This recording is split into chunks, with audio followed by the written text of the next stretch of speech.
the primary four objectives of Bhagavad Gita. First is acceptance of God. The four basic ideas from Srimad Bhagavad Gita. First is acceptance of God. Everyone has to first understand that we are not happy without God. We have to first accept God into our lives. That's what Arjuna is doing the same thing. He is accepting Krishna's authority. In the battlefield, when Arjuna saw all his relatives, all his cousins, he saw his grandfather, he saw his guru, they are all going to fight against him. And Arjuna thought that either I will die or I have to kill my own cousins. I have to kill my own grandfather. I have to kill my own guru. So that's why Arjuna is shaking. His body is shaking and trembling, and he has sweat all over his body, and he is so much scared that how can I do this sin? But Krishna is saying that because they are giving their support to all the demoniac kings, that's why you should fight and you should establish dharma.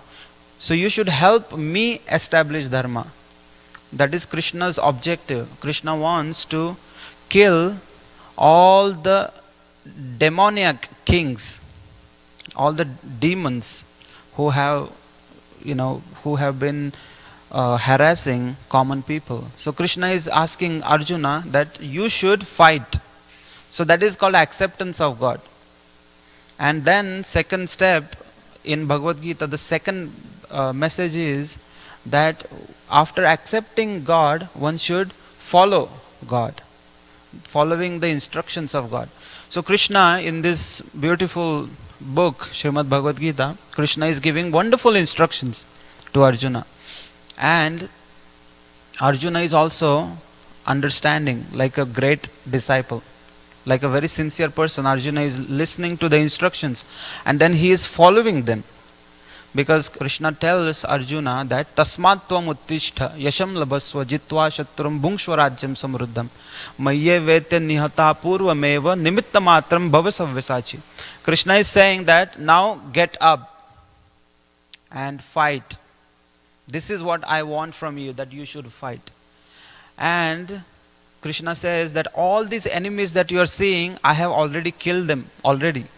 They are already being killed by me. You should only become an instrument and you should act on my behalf. And then by doing this, you will enjoy a flourishing kingdom later and you will have all the glories. So the third primary message of Bhagavad Gita is acting on behalf of God. So Krishna is saying that I have already killed all these enemies. All you have to do is just be an instrument in my hands. So that is the third very important message of Bhagavad Gita, that acting on behalf of God.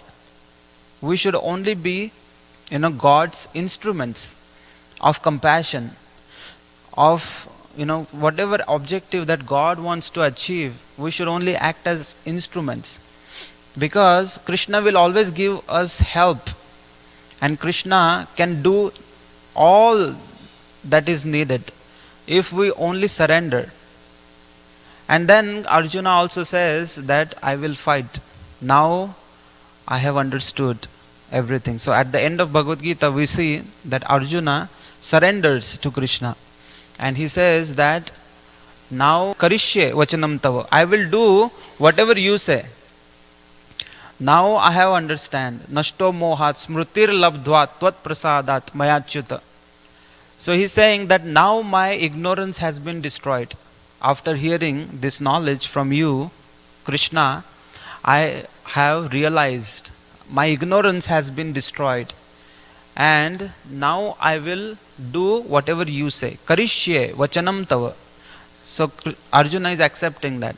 And that is the fourth very important message of Bhagavad Gita, that is acting for the pleasure of God. One should act only to please the Supreme Personality of Godhead. So by this, one can conquer all the enemies. One will be victorious in this life, and at the end of this life, after giving up this body, that person will go back to the spiritual world, in the abode of Krishna, where there is eternal life, full of knowledge and full of bliss. So that's the primary objective.